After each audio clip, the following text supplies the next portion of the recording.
The United States is facing a serious demographic issue. Americans are not having enough children.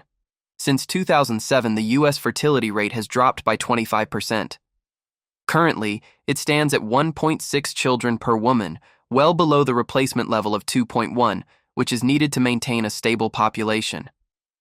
This ongoing decline is shrinking the American population, creating long-term concerns about the country's economic and social future, a nation anxious about its future.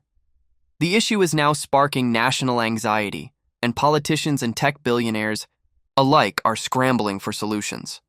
Among them, U.S. Vice President J.D. Vance has suggested that parents should have more voting rights than childless citizens, especially targeting what he calls cat ladies.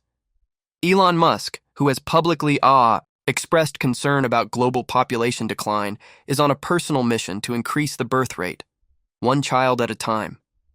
Donald Trump, the self-proclaimed fertility president, has responded in true Trump style with a federal program and a catchy name. Introducing Trump Accounts, Cash for Kids. Trump's solution is called Trump Accounts. Under Sakinta, this proposal, every baby born during his current term would receive $1,000 in a government-funded investment account. This is a one-time, tax-free contribution managed by the child's guardians.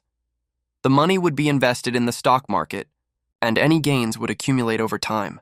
When the child turns 30, they could withdraw the full amount.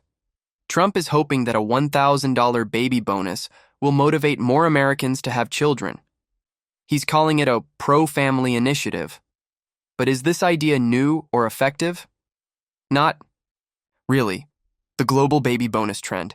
This isn't just an American problem.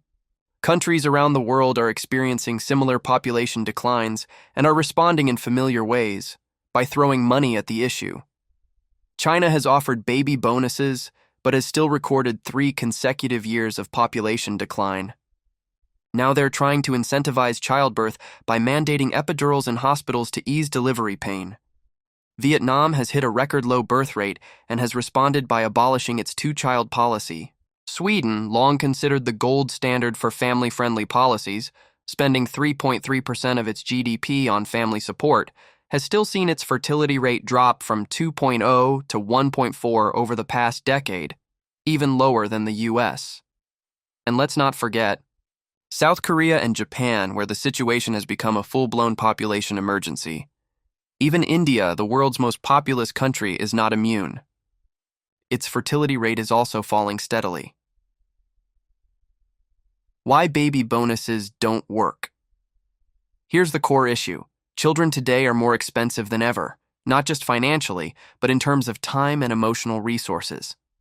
31% of people are having fewer children than they would like. 39% say financial stress is the main reason. 22% blame housing issues. 18% cite a lack of reliable childcare. Throwing money at the problem, especially in the form of one-time payments, simply doesn't address these deeper structural issues. What people really need if leaders truly want to reverse declining birth rates. Here's what they must consider. Affordable housing, subsidized childcare, paid maternity and paternity leave, lower cost of living education subsidies. These are long-term solutions for a long-term responsibility. Having children is not a short-term decision, and a $1,000 baby bonus won't change that. It hasn't worked in other countries, and it likely won't work in the US either. Conclusion. So yes, America has 99 problems, and children are one of them. But the solution lies not in baby bonuses or flashy schemes, but in creating a sustainable, supportive environment for families. Until then, these policies will remain more about optics than impact.